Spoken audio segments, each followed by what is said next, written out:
This is breaking news. Leadership of law enforcement. You know, last night we got crushed, not just here in Berkeley Heights, but in this part of the state in particular. Sadly, 2 losses of life in Plainfield in a vehicle that was swept away, and they sadly, the deceased were extracted. Thank God no injuries or loss of life here, and we're not aware of any loss of life elsewhere, although we're still in constant communication with a whole range of towns and counties.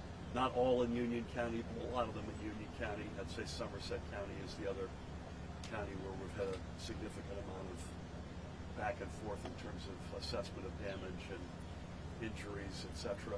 This was not a power outage event. As we stand here, there are less than 3,000 outages in the state.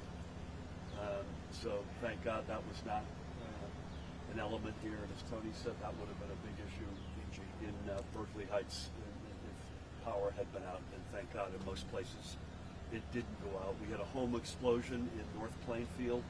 Reasons why we're not sure being investigated, but thank God nobody was home and nobody got hurt as a result. But this is, you know, we're seeing more of this, and the intensity is so more frequent and more intensity. I think Angie and her team said 6 inches of rain in under 2.5 hours in 2 waves. Importantly, one wave sort of knocked a lot of these communities a little bit off kilter, and the second one came in for the kill. And so we're assessing around all these communities and counties state of play as we speak. More weather likely. You know, we're in one of these patterns right now: hot, humid, late afternoon, early evening thunderstorms. It doesn't feel, as I stand here now, as though tonight, tomorrow, Thursday will be in the same level of intensity that we saw last night, but you never say never. The White House has been in touch this morning, which is a good sign, and we will be assessing, led by Dan Kelly, who's been on the clock since Superstorm Sandy, well before my time. We'll be working with counties and communities to assess level of damage. We're always trying to figure out whether or not we meet certain federal thresholds. It's far too early to tell.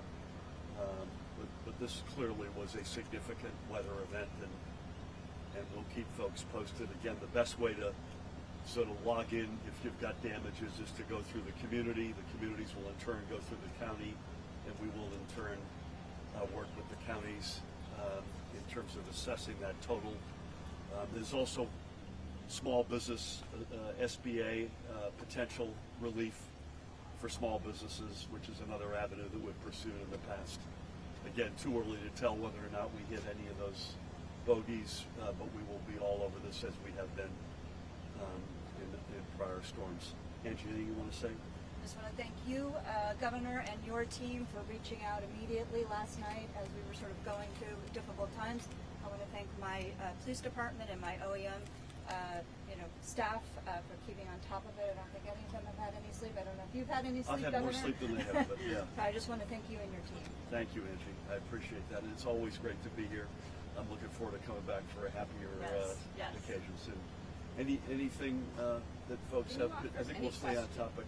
Can you offer some details about the deaths in Plainfield, please? I don't, Tracy. Other than they were in a submerged automobile, and their remains were extracted at some point overnight or early first thing this morning. Age. I don't have age here. Governor? I'm sorry. What roadway? Do we know, Dan or Rob? No, it was Plainfield proper. Right.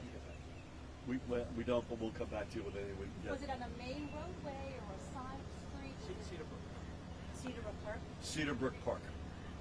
Governor, 1 week ago at the beginning of July, there were 2 people dead on Plainfield. Right now, 2.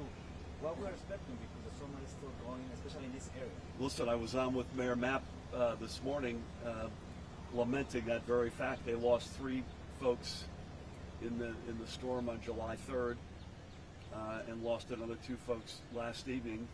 We're in one of these. We're not unique, but we're in one of these sort of high humidity, high temperature, high storm intensity patterns right now that we've been in before, but it feels like events like last night again, not just in New Jersey, but as a general matter, are coming more frequently with more intensity. So I would just say that, therefore, everybody needs to stay alert. We're in one of those patterns right now, and we can't take anything for granted. Particularly, I said to Angie, water has killed more people in my time as governor than any other sort of weather event. Power outages, tornadoes, snowstorms. For whatever reason, water, and we don't know the circumstances in Plainfield from last night, so this comment is not directed at that, but as a general matter, this feels like there's a human nature that I could beat water. I know I can't beat a tornado.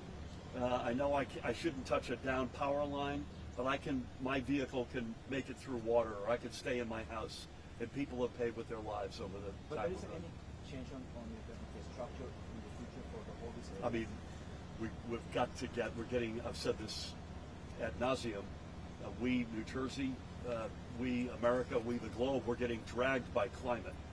Our preferred position would be to get out ahead of it, which we've done a lot over the years to, fortify infrastructure. And by the way, as we speak, and as of this morning, there's only one track line in the entire system of NJ Transit that's down on the coastline. That'll be back up this afternoon.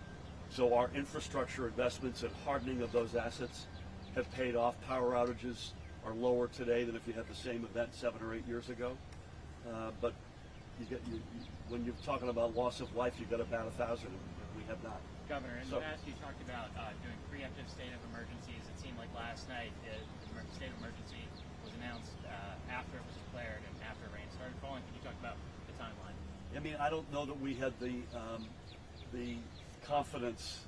My colleagues can interject here in terms of what would the ultimate intensity of the storm be before the storm. We put out a pretty aggressive amount of social media yesterday afternoon.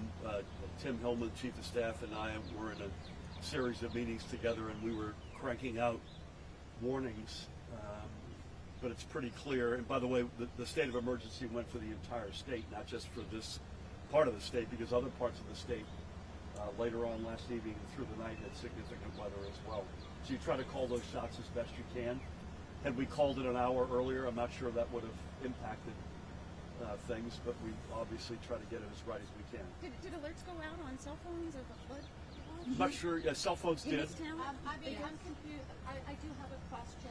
Hold on one second. Was that your question? Yeah, I just was curious Alerts- to know where people's cell Alerts did go out, and we were aggressive on social media. Did alerts go out in Scotch Plains, Plainfield, and Northfield? Because I know I didn't get them. I don't know. Where are you? Scotch Plains. Scotch Plains got hit. Scotch Plains was the first mayor I connected with last night. I don't know when that alerts went out in Scotch Plains. Rami Smith with WNBC. Quick question. I know you talked about the intensity becoming more frequent with storms and what the state has done. What should people and homeowners and renters know about what they can do proactively to prepare for before a storm? Yeah, that's a great question. I mean, I think it's a lot of common sense. We've got a sort of regular pattern, whether it's rain, there's a particular pattern, a windstorm, a snowstorm. Use your head. I mean, if you see water, if it says don't pass, please God. Make sure you feel like you're on high ground as it relates to a water event. Don't ever go near any down power lines. Don't assume your neighbor's going to call in the fact that your street's out of power. Proactively take steps like that. I think it's largely a common sense, a set of common sense pieces of advice.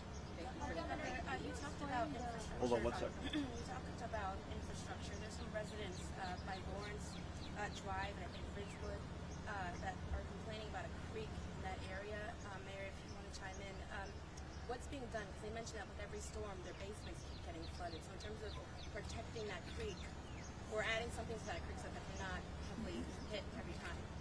Yeah, we've been working actively with our engineering department and our DPW. Some of it is private property, and I echo the governor's words, use common sense. Last night we issued, the chief and I and the OEM director, shelter-in-place type of thing. So we're working through that issue in particular.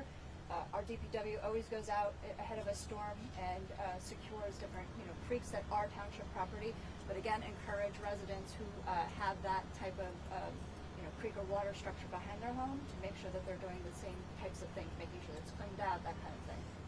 The long-term game includes everything from Army Corps of Engineers on certain projects to our Department of Environmental Protection as we speak, changing construction standards, to our Blue Acres program, which has been in place, which gives people the option to basically sell at an acceptable price and move out of a floodplain.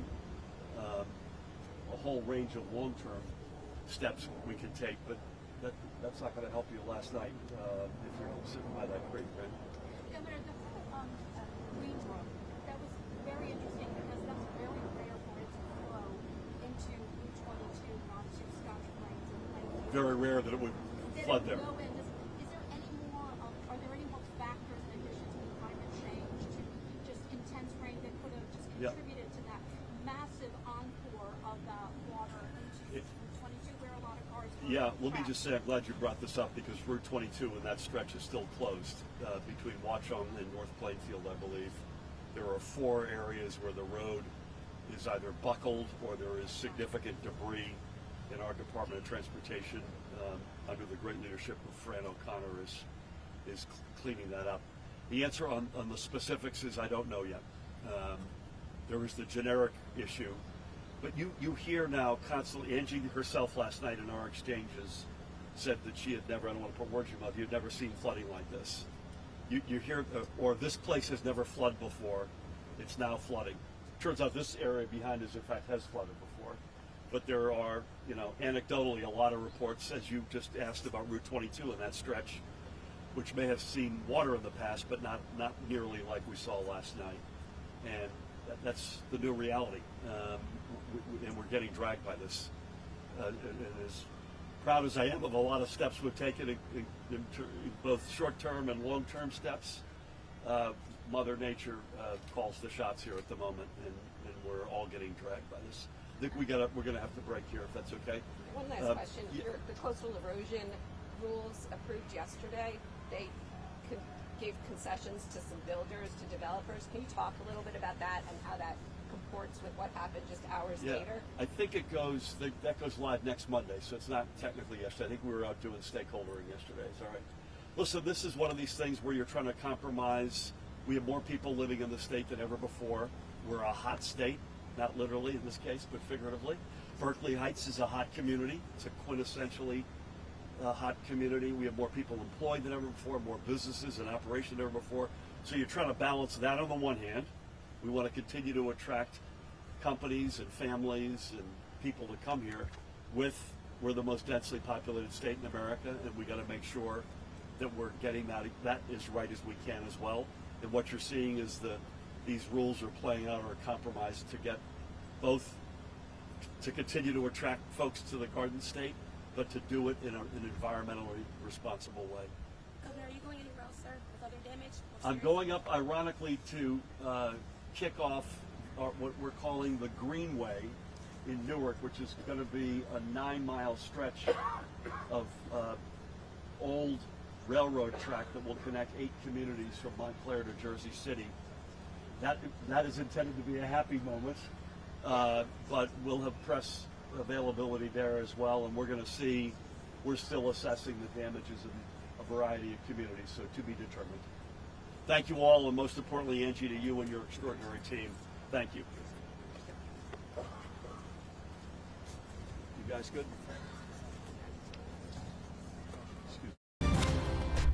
This has been breaking news.